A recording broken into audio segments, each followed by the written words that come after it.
What's going on, everybody? Good morning, good evening, wherever you are, and whatever time it is. Welcome back to yet another video with your man, Immersionaholic. And ladies and gentlemen, welcome to another faction overview for the Divide Et Impera overhaul mod for Total War Rome 2. And ladies and gentlemen, today, finally, after many requests on the channel, we are finally checking out Athens in the 1.3.2 update.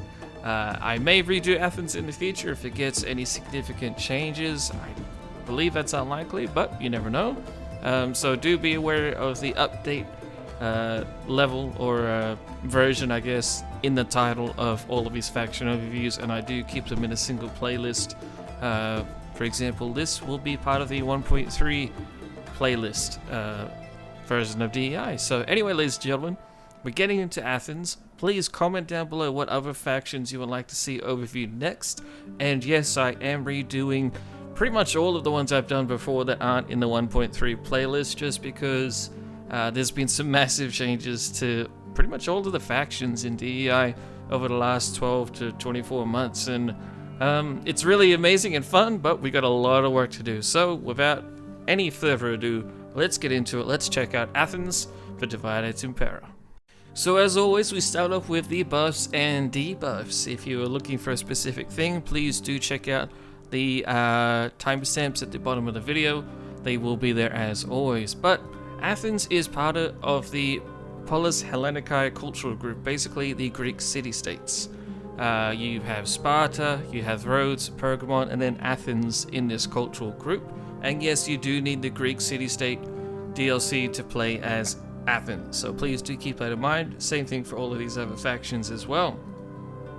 But Athens shares the following buffs with these factions I just listed. They have the Greek knowledge buff, which gives plus 5% research rate, which is decent, helpful. And then you have a classical heritage buff, which gives you plus 2 to cultural conversion, so you'll get a little bit more Greek culture just a little bit faster, which does help. Especially when you're playing as Athens and you're a bit of a colonial power. However, the specific buffs and debuffs for Athens are the following. You get the School of Hellas buff, which increases your research rate, so you get sort of a bit of a double up right there with two different buffs giving you more research rate, so you can get quite advanced quite quickly. And then you have Naval Prowess, which increases your experience rank for Hellenic ship recruits, so you'll instantly have a single experience rank up over other enemy or just other faction new recruits for their navies, so that's going to be very helpful for you because you will need to use your navy quite a bit. You then have the debuff of military decline. Kind of seems a bit counterproductive, but this is more so inclined about more so directed, I should say, toward your land forces, because you have the increased non-mercenary recruitment cost. So any unit that isn't a mercenary unit, that's part of your core roster that doesn't have mercenary in the name, is going to have a little bit more cost than other units will. So keep that in mind. Anyway, ladies and gentlemen, let's go ahead and jump into the part 1 section of this video where we'll check out the campaign situation for Athens. Alright everyone, here we are checking out the campaign situation for Athens, and as you can see, we are yet again back to the one-hitter quitter. That's right, ladies and gentlemen. Sing it from the rooftops. Athens is a small little boy, but it may become a chunky boy given enough time, perhaps. Or you might be stuck like that for quite a while. Let's get talking about it. So you start off with only Athens under your control. You start off with a single army with 4 units, including your general in total. Nothing really too fancy to talk about there. And that's it. You have no navy, no agents, no diplomats, nothing going on. Let's move on very quickly then to your diplomacy before we get into the rest of it. You are very unique now because you start off as a client state. You start off as a client state of the Macedonians. That's right. That makes the Athenian start a lot spicier than what it used to be, because back in the past, in previous updates, you did not have to deal with this. I mean, yeah, you still fought the Macedonians most of the time, but you might have been able to get out of it. Whereas now, you know, you're their little play toy, so if you want to get out of that, you're going to have to fight them for it, unfortunately, so good luck with that. In addition, you have trade with Egypt down here to the south. They're basically your distant cousins, laughing at you from their oasis in the south. And then Athens actually is very friendly with the Spartans. Not something you really hear when talking about these two different ancient societies and whatnot, but the Spartans are actually going to be one of your potentially biggest allies. You start off with trade, and you have a non-aggression pact. And you also have the same blood. I guess you could call it a buff, where you can form a confederation with them. Very unlikely that the AI will do that to you unless they're on the brink of being wiped out by someone else. But hey, the option's there. You also have the same blood trait with the Koinon Ton Aetolon, I believe the League of the Aetolian League. Is that right? I forget what it means now. And then we have Pergamon as well. So that's it for your diplomacy as well. I know we're getting through this pretty quickly, but this is a very small faction, so this campaign section probably won't last all of that long. So we got your position down. We know where you are. Obviously, you're in Athens in Greece. We know your diplomacy. What's next? Your population. Population is actually a pretty big deal for Athens, similar to how it is for Sparta, because Sparta has to deal with having a very, very limited citizenry to recruit its troops from. You are in a similar position, but it's not as harsh. However, yours is also slightly different. So let's go ahead and look at your roster. You can see immediately we can recruit some interesting units. The core of your army, at least in the early game, so the first sort of like 30 to 50 turns or so, is going to be hoplite warfare. You're still kind of stuck in the classical era. You don't have pikes just yet.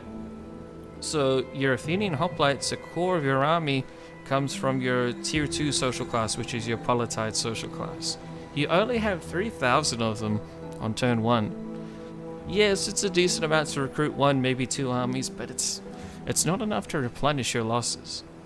And then they also, this social class, the politite social class, also affects multiple units. For example, your cavalry is also in a similar position, and I believe your spearmen right here, your early pelters, which is not good because you want to use this unit. It's actually a spearman unit as well as a pelters. We'll talk more about that soon. You do have some other low tier skirmishers that you can get from your Metoikoi social class, which I believe is tier 4. Let's double check. No, tier 3, sorry. So that's not too bad. You can get some very cheap skirmishers, but they're pretty crappy, to be honest. Can't lie about that. Anyway, moving on from that though, you also have mercenaries, but again, all of your mercenaries are Greek, so they're all going to come from your corresponding Greek social class. You can recruit Greek mercenary veteran hoplites. These are very, very elite hoplites. Really nice to have in your army, but they're expensive, and they come from your tier 1 social class, and you only have 1,000 of that on turn 1. You do have access to some mercenary pelters, but again, from your tier 2 social class, and then you have some pretty low tier plebei Cretan infantry, but they come from your tier 3 social class. But that's also because they're low tier and no one really cares about them. So if we go to Athens, we can see immediately you have a total of 25,000 people on turn 1 in your campaign. Not ideal at all. Quite limited. Very limited indeed. However, you do have a little bit of a silver lining in this, and that is once you hit the Thurios reforms and once you hit the Thorax reforms for the Greeks, which is obviously something you have to go through because you're playing as Athens, the core of Greek culture, right?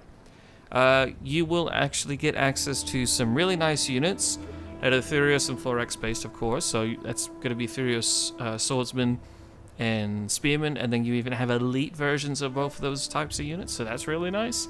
And they all come from your tier 3 social class, which is your Metoikoi social class. So that's really, really nice. So your core roster isn't always going to come from your tier 2 level, your politite social class. Eventually, it will shift down to your Metoikoi and then the Barbaroi. You have 1 or 2 units from the Barbaroi social class, but most of them will be tier 3. So if you can just sort of hang on for a little while, just, rein it in, survive long enough, you will be able to start using your more available manpower base. However, you still only have 1 city. So something to keep in mind though, despite your lack of population, as you expand out throughout, Macedonia, perhaps into the rest of Greece as well. Come down here, take out Crete if you like. Maybe you want to take Rhodes as well. You will be conquering cities that have Greek dominant culture. So once you take over all of Macedon, you're actually going to be in a pretty good position regarding population. Still not amazing, but it's going to be much better. You might want to take out Sparta just for the fact of having more Greeks to live under your belt, and then you can recruit the Spartan AOR units as well. Maybe you want to do the same for Rhodes, or perhaps when you expand into Asia Minor, you're going to prioritize taking out the Greeks first, so that's going to be Pergamon, and then staying on this southern coast down here. Just a thought to throw at you, but that's basically the situation for your population as Greece. Now, the next major thing that we have to talk about is, of course, your economy. Now, we did emphasize, or at least note, that you start off with trade with two different factions, with Sparta right here, and then with the Egyptians to your south. You do not have any resources at all in your domain, at least on turn 1. However, Egypt does provide you with some resources. You can see it listed there in the exports and imports trade route thing right here, window. However, you do have some resources nearby. Sparta has marble, Larissa has olives, and then Apollonia has wine, and then I believe you also have a settlement up here that may have a lead or silver mine, and then also above Anthea, not right there, but where is it? Can we click on it? No, Odessos. Odessos has one of the best resources in the game, which is slaves. I'm sorry to say, but it is what it is. So you do have some potential, but it's going to take you a while to conquer even just that much territory. So your economy is really not in a good position, and it's not going to change very quickly. So there is one little ace up your sleeve that you will gain access to as you expand. It depends where you go and who you want to take on, but DEI has the wonder system in the game, and wonders in DEI actually really powerful. Sparta right here has a wonder immediately. I'm not going to go into too much detail about it. I wish I could hover over it and whatnot. You can see it right over here. Was it the Throne of Zeus or something like that? I forget what it's called. I know I'm terrible. Do I even YouTube? But anyway, you have a wonder right here in Sparta.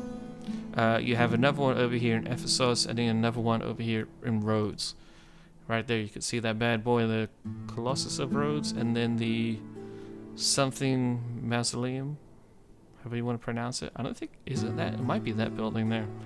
But basically, you have three really important wonders within like a turn or two of each other. So you might want to prioritize trying to take those settlements, even though they aren't really all in the one province. So taking Asia does have two of those wonders.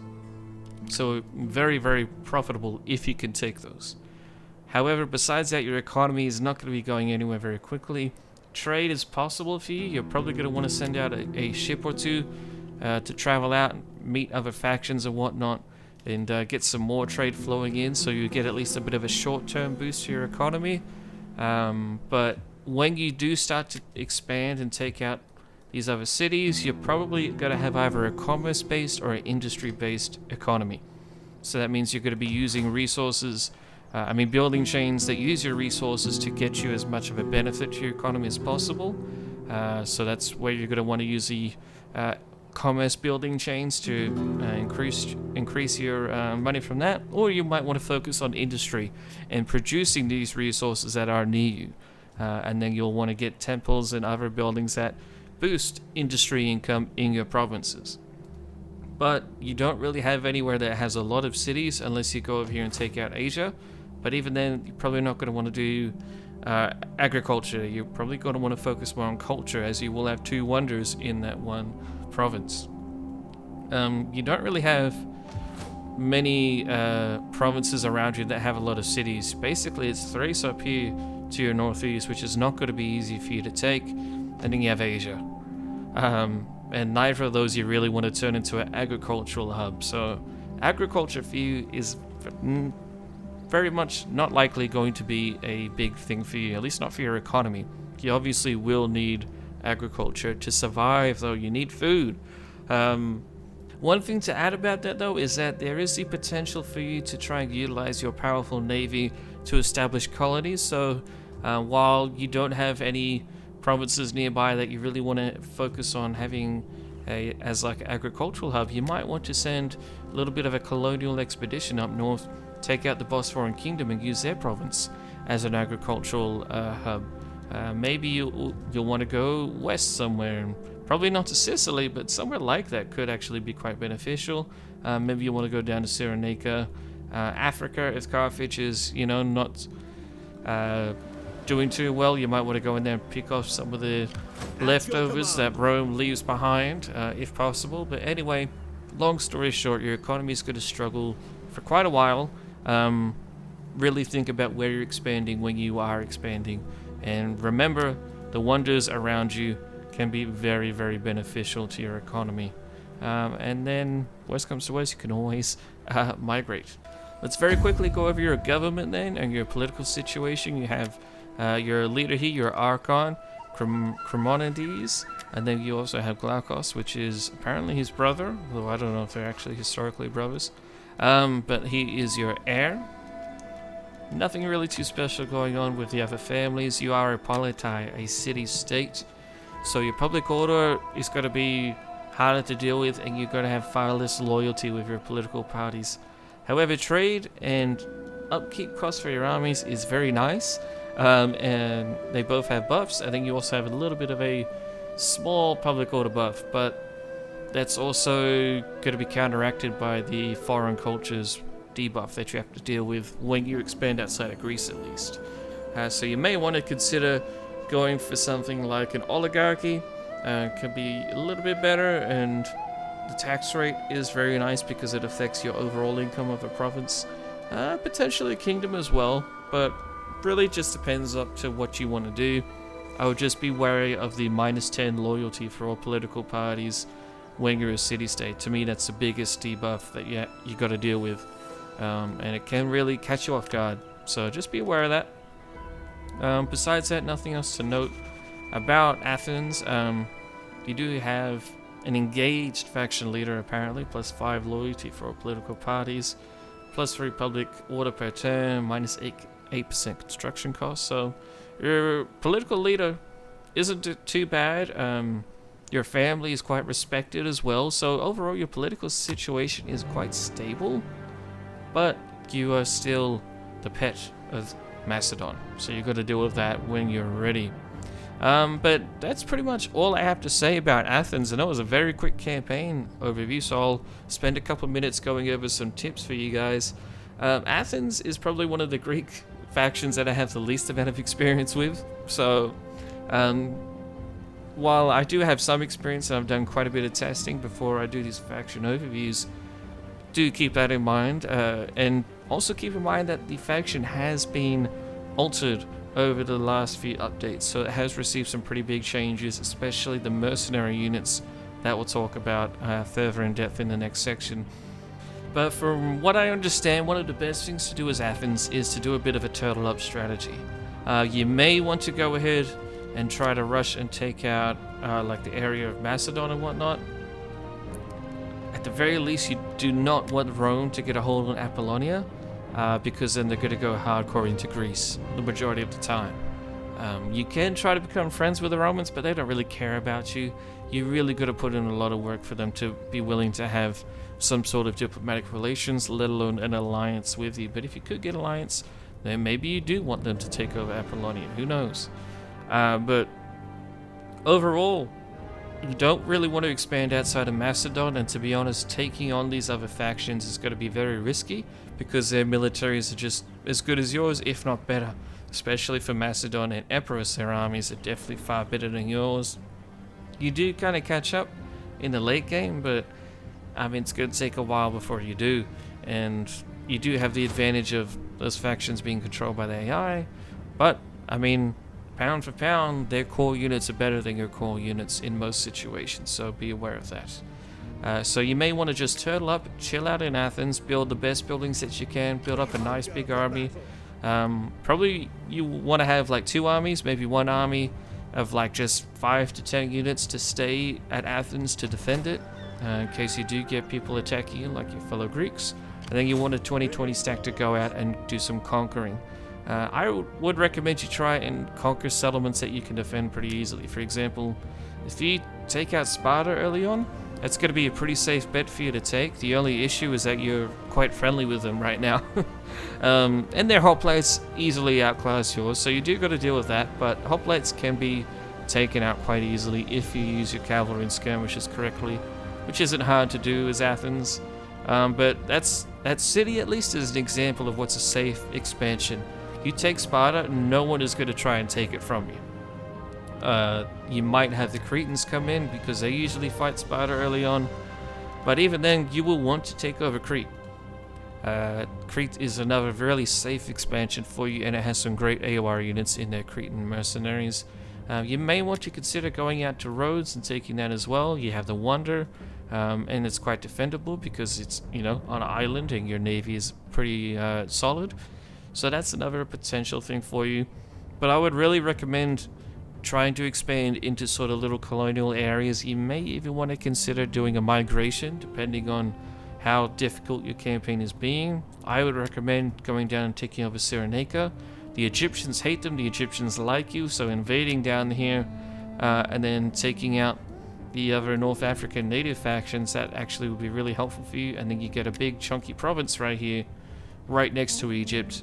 And then if you like, you could expand west against the Carthaginians while they're distracted by Rome, and then you also have the Garamantians that you could take out. So that would be a really interesting expansion spot. If you want a bit of a safer one, going up to the Black Sea, taking on us, the Archbosphorus factions, really nice. They have Hellenic culture there, so that will help you out. And then you just take on the nomads, do what you got to do with them, and then you have yourself a nice little colonial empire up here that's bringing you some juicy money and interesting units. And then you can just focus Athens on being more of a fortified position, so you might want to get buildings that would give you more garrison units and whatnot, and just focus solely on defending until like the mid game. It's just a potential option. You can always do what I probably would honestly prefer to do, which is just go and try to take on these other factions. I'm feeling more confident in using Greek factions in straight up one-on-one battles, so I would probably try and do that. But your biggest issue when you're doing that is if you lose a battle, or even if you just win a battle but you take losses, looking at you, Epirus, Pyrrhic victory, you can't replace them very easily, at least not until you hit the first Furios reforms. So be mindful of that. Try to use your lower social class units to either soak up the enemy, or at least do some very heavy damage before your core units get engaged. But anyway, everyone, that's it. That's all I have for the tips for Athens, at least for this section. Now let's go into the part 2 section of this video, where we'll talk about the military of Athens.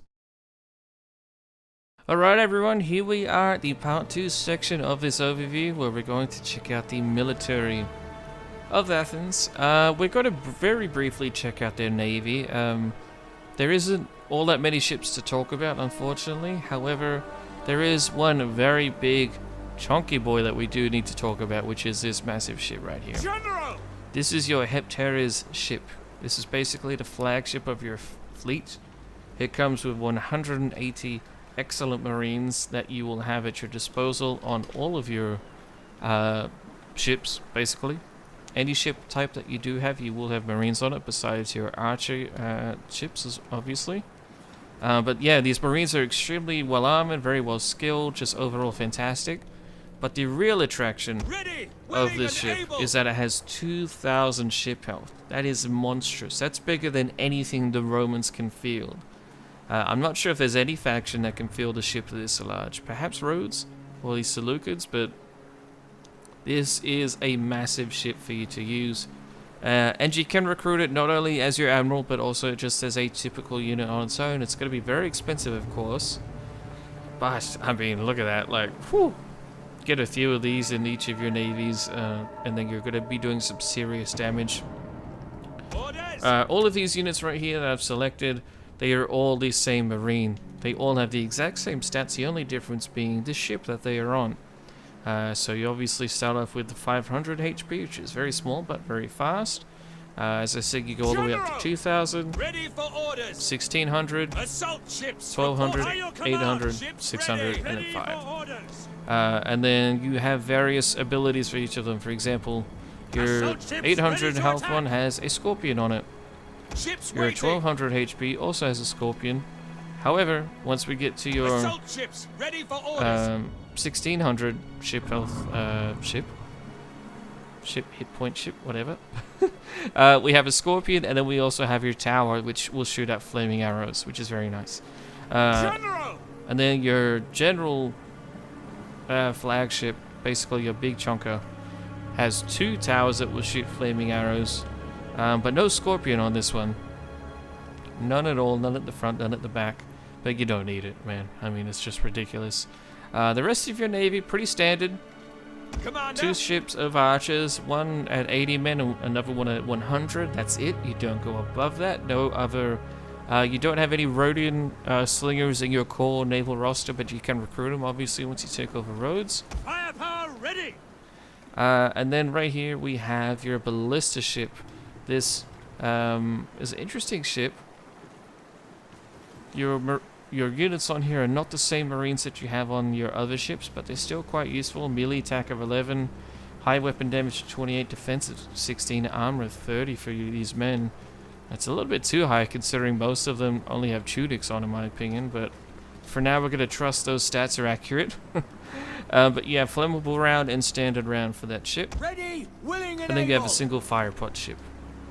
Nothing too special there, but again, you are using men that are of the same variety as the rest of your marines. So that's it for the Athenian Navy. It's quite small, which seems a little surprising, but your marines are very, very good.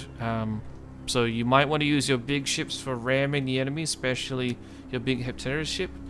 But if you don't want to, getting them engaged in melee combat will still do really, really well for you. I would just be wary of doing that against the Romans. They will give you a very good run for your money. But anyway, let's jump onto the land units of the Athenian roster, and then we'll get to the verdict. Alrighty everyone, here we are checking out your land units for Athens, and this right here is your general. Right here actually. The lad with the sword. He is here with his shock cavalry focused bodyguard unit. I know, different, not what you would expect from Athens, but this is what it is, at least one of your options. You also have 2 hoplites you can choose from, which are also very good options, but if you want a cav unit, this is the bad boy you're going to go for. Overall, a solid shock cav unit, but it is purely shock cav. It only has a melee defense of 6, which is really terrible. Do not let them get stuck in combat for long. Even with their high armor 41, they will take some pretty big losses. Not very nice at all. Has a really solid charge bonus of 62. Or just 60 as well, I should say. But anyway, that's all for your general. Let's move on though. Javelin men! To your skirmishers. You can see we're in a bit of a weird formation, but we're right here. Statue of Zeus in the background. And then I believe that's Mount Olympus over there. Somewhere. One of the big bloody hills, but anyway, let's move on. Here is your Greek javelin man. Again, I'm trying to keep on the unit cards. It takes up so much of the screen though. But anyway, this is your unit card. These guys have nothing special about them at all. Very, very low tier javelin unit, but they can be helpful. Their ammunition of 6 means that they can get some damage done before they become cannon fodder for your armies. But I would really try not to use them if you can avoid it. Peltas! You then have the big brother skirmisher, your Peltas. These are your long spear Peltas. So these are the spearmen that have a very long spear. It's longer than a ethereal spear, but shorter than a pike. And they have javelins. They have an ammunition of 5, an armor of 20, melee attack of 8, defensive 16. These guys are very good at defensive sort of situations. So if you need them to hold a position on your flank, they'll actually do quite well at it. And they're really ideally best used for taking on enemy cavalry on your flanks. Support your own cav and have these bad boys come in and offer their support in taking them out. Missile infantry ready! Moving on, we have the Athenian Peltas. These guys are better equipped better stats across the board, but they do not have the long spear. And their armor is actually quite solid at 30 as well, so even though they only have an attack of 9, it's still not too terrible, and their defense of 14 means that they can stay in the fight for quite a while, combined with that armor. So let these guys use all their ammo, then they can become a pretty useful screening force or flanking force against the enemy. Very good also at chasing down enemy skirmishers. Their big shield will protect them for a time against enemy javelins, and they can chase them to the edge of the map and then wipe them out. Very awesome looking officer unit right here though. Look at him, man. Holy cow. He is looking pretty baller. We then move on to your slingers section. These are your low tier Greek slingers. A unit you really don't want to use if you can avoid it, but they'll be in like your garrisons and whatnot, so you will be seeing them throughout your campaign, but they're not very good at all. Range of 190 is nice. Could be lower, but that's pretty much it. They have nothing else that's useful. Slingers! And then you have Rhodian Mercenary Slingers. Now these guys are not a part of your core roster. They do have a very nice range of 215 though.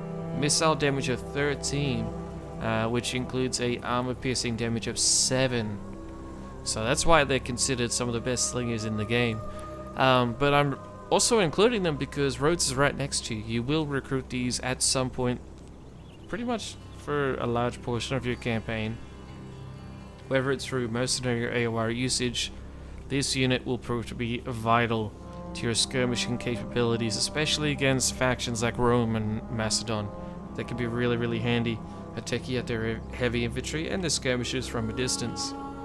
Archers!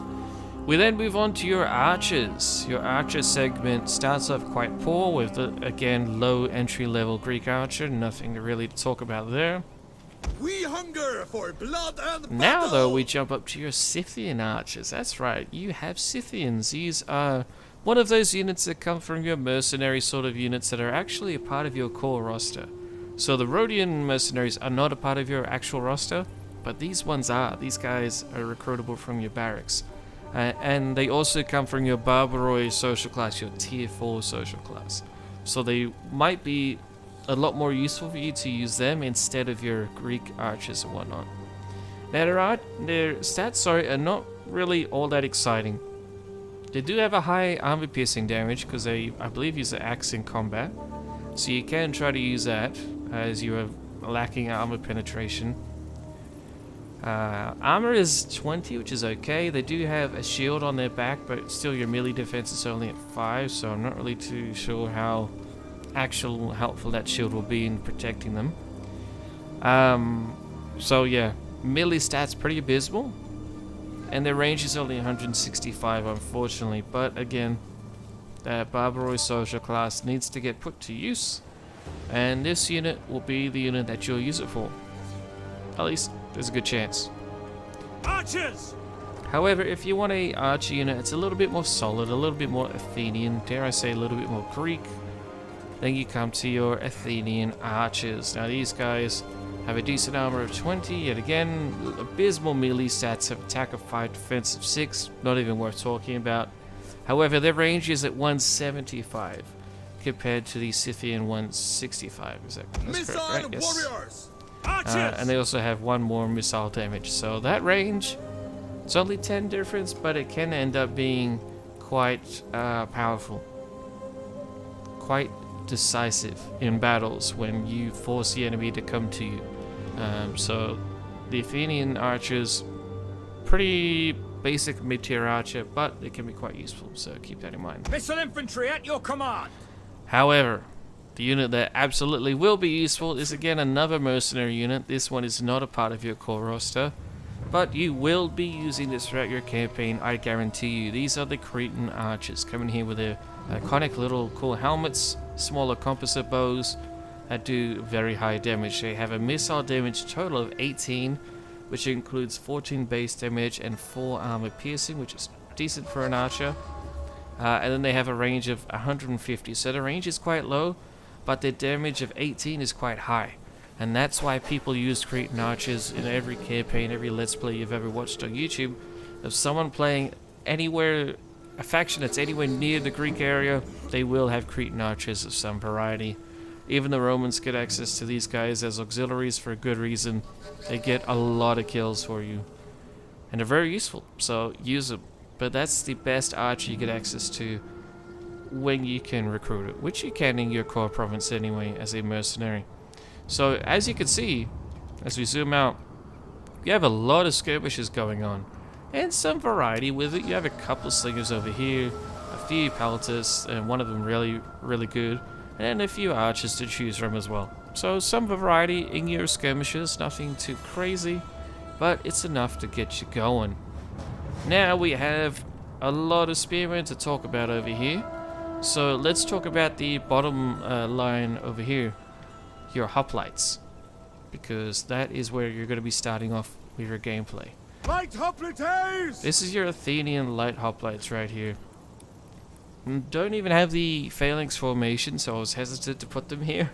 But they can be quite useful. They're faster than typical hoplites, but they still have like the bonus versus cavalry, the big melee defense, 15. That's not bad for a militia, basically, unit. But their armor is only 15. So they will take some pretty substantial damage from skirmisher fire and whatnot. So not a unit that you want to use to hold the line, but you can use it on your flanks.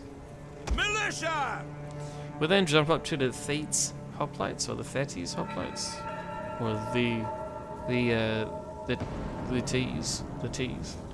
Thetes. I'm gonna call them the Thetes hoplites. Thete hoplites are interesting because they come from your tier 3 social class, but they actually have less defense than the last unit we talked about, your light hoplites. Not sure why that is. They have the same shield. It's a little bit too low in my opinion. Melee attack is only at 6, whereas the light hoplites are at 8 too. However, your armor is higher at 25, and you still have decent bonuses. Cav at 13, bonus versus elephants at 13 as well. Not a great hoplite unit, but you do have the phalanx ability, which will increase your frontal defense. So they can form up portions of your front line, but I wouldn't want to make them a core part of your roster. Basically, they're good backup hoplites when you need backup. Hoplites! However, right here is the cream and butter of the Athenian army, the Athenian hoplites.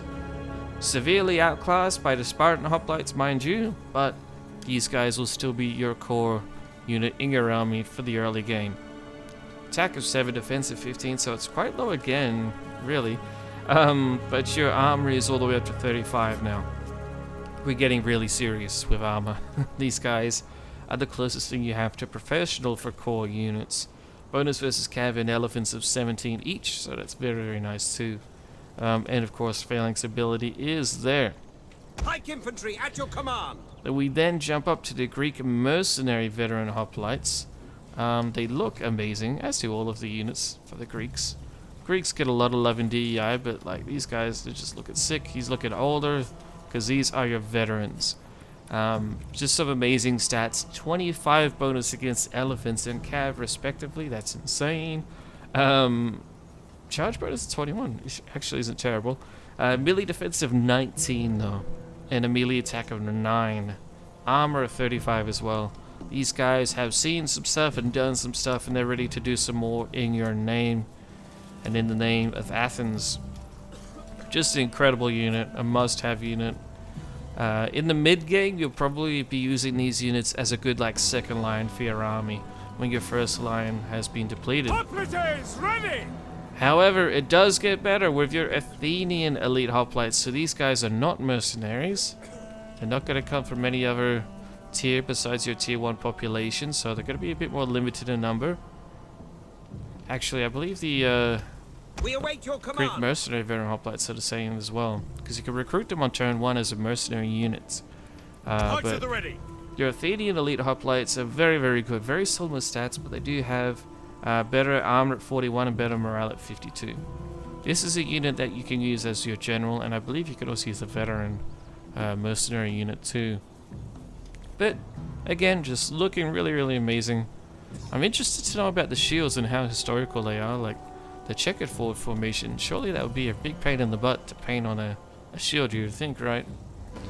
But these other ones, like, look at that. Very, very nice.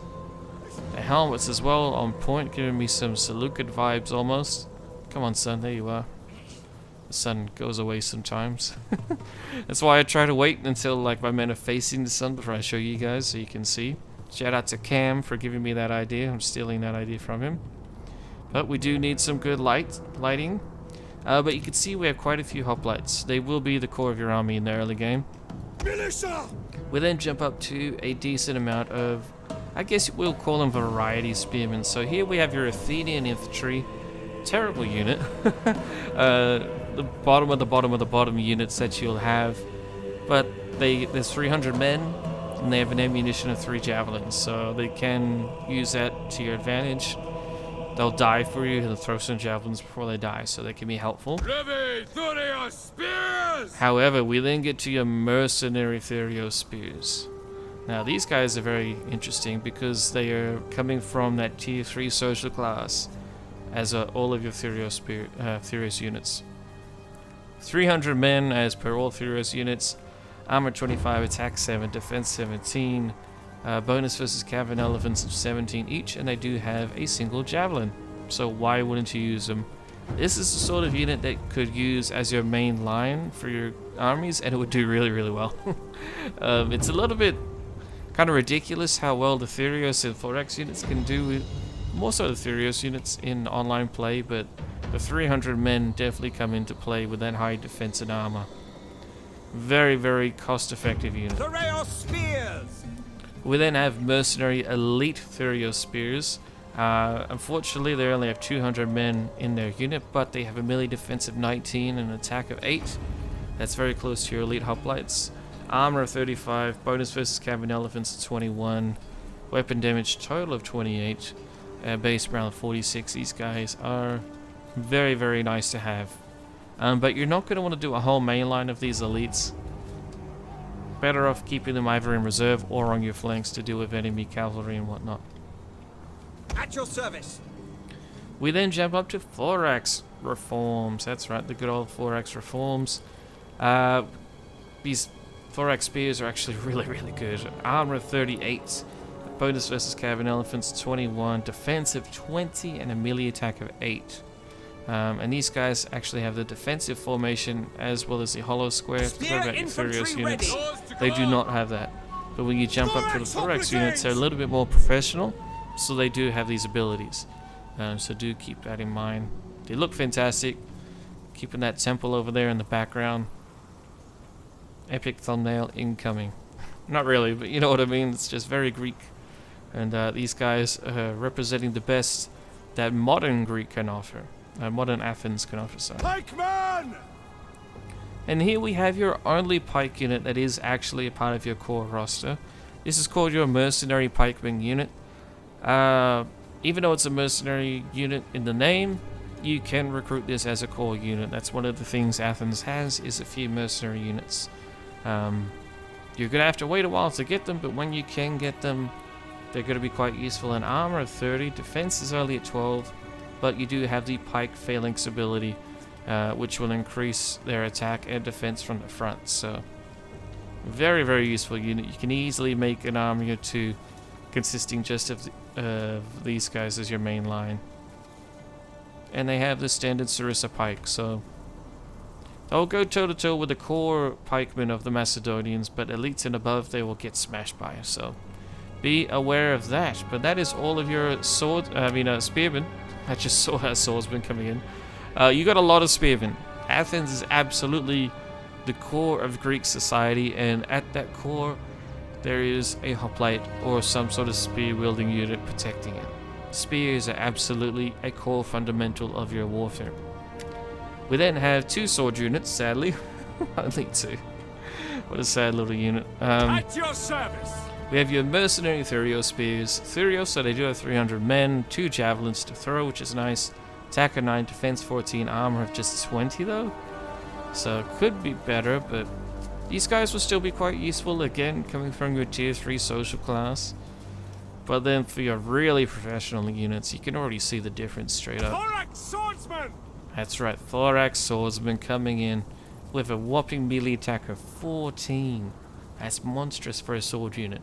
Melee defense of 11, armor 38, total weapon damage of 27. They only have one javelin, but they at least have a javelin, and they do have the defensive formation ability. But these guys are very, very nice to have. Again, I don't know if I would do an entire line or a core section of your army with them, but they'll be good as like a bit of a second line, like spread out among other sort of standard units, or they'll be a good flanking force for you, but they're going to be expensive. But they do come from your tier 3 social class. And that is it for your Athenian infantry.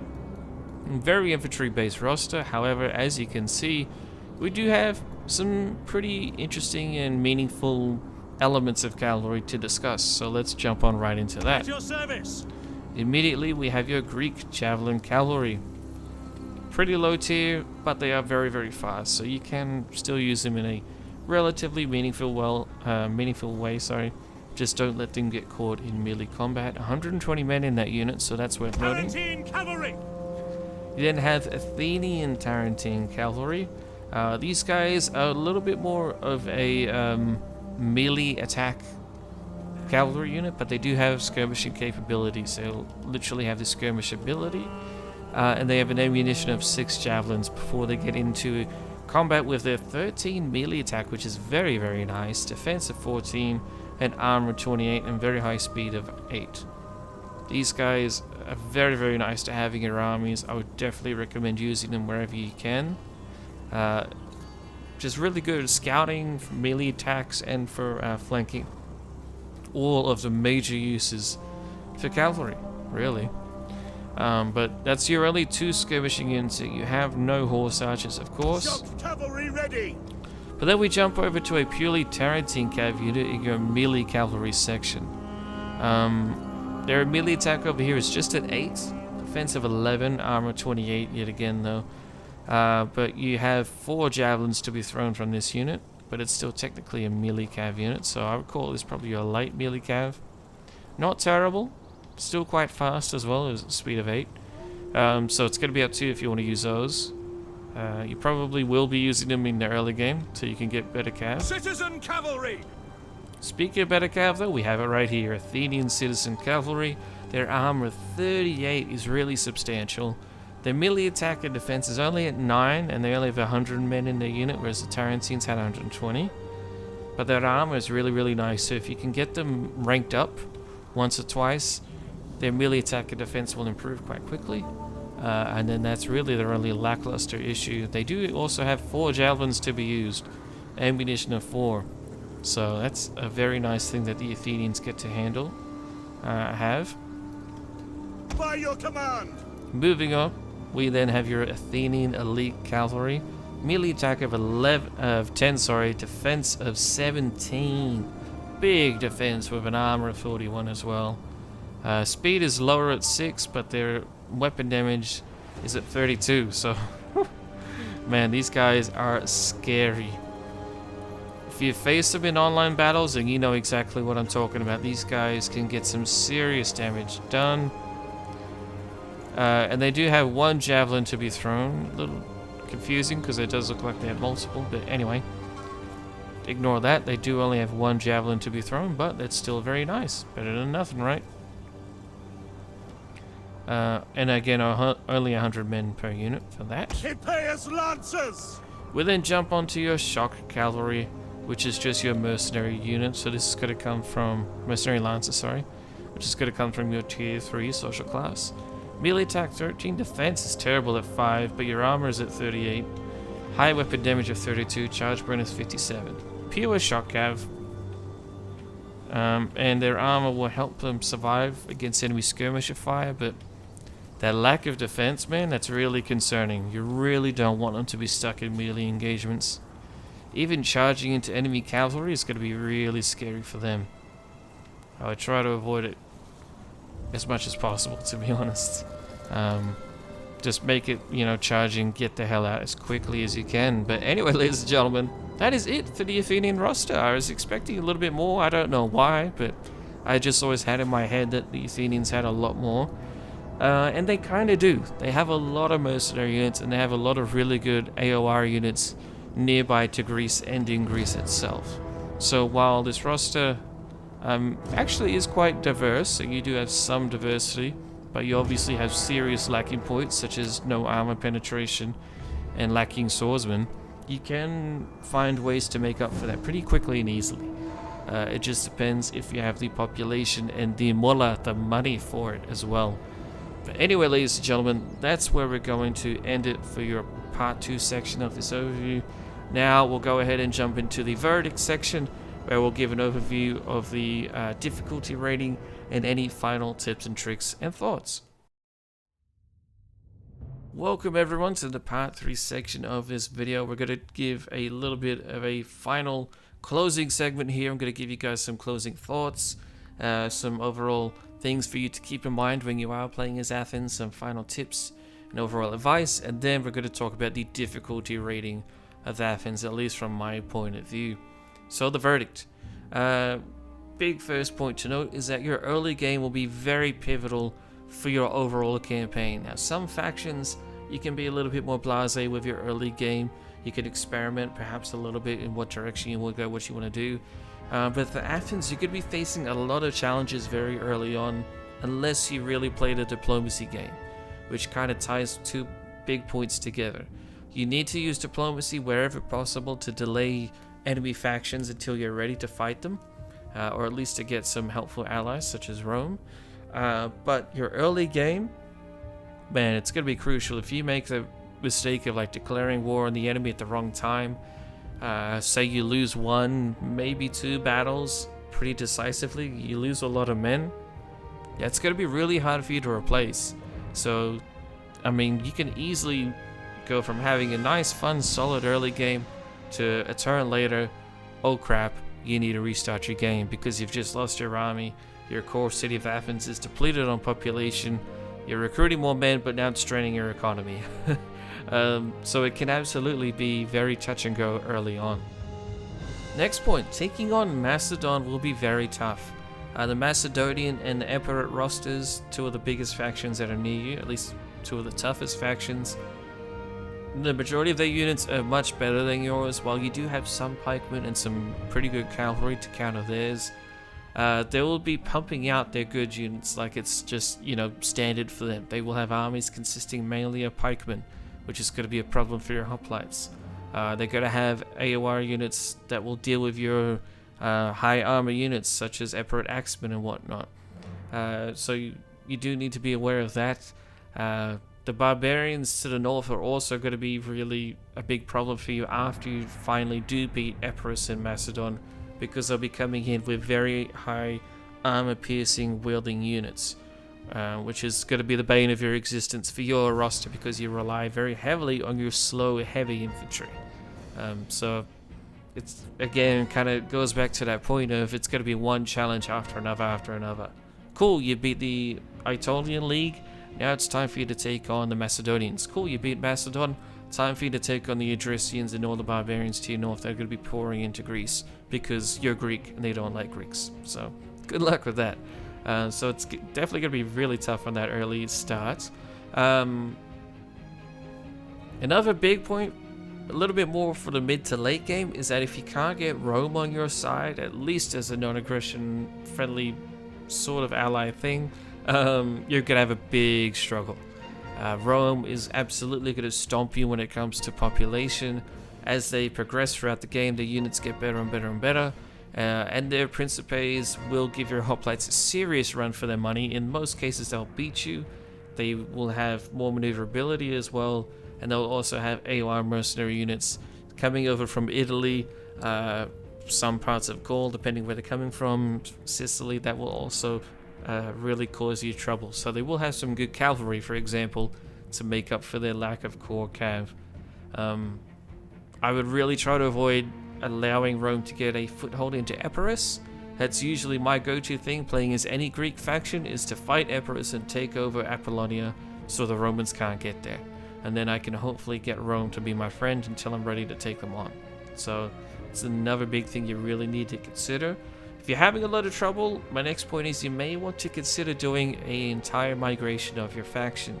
You are Greek, so you will want to migrate somewhere where there's already Greek culture present, such as in Cyrenaica or the Black Sea region, maybe even into Asia Minor, just so you can get away from the bloodthirsty Romans, at least until the mid-game to late game, But yeah, this is a faction where I would absolutely consider doing a migration.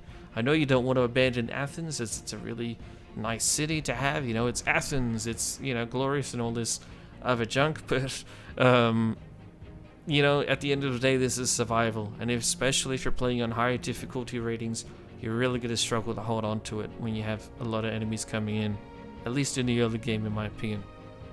Next big thing to note, though, is your Thurios and Florax reforms. These are going to be really massive to you.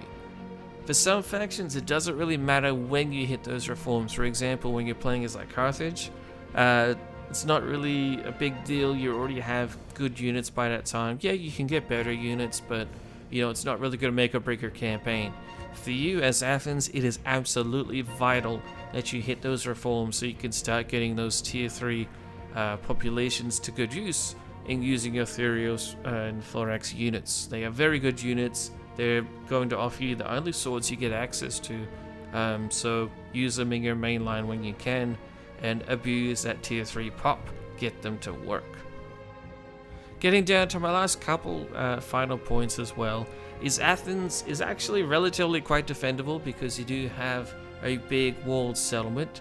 So while you will be getting pummeled by the enemy trying to assault it, if you can get them to assault instead of just siege you out, typically you can beat back the enemy armies that are assaulting it, trying to climb over your walls and all that.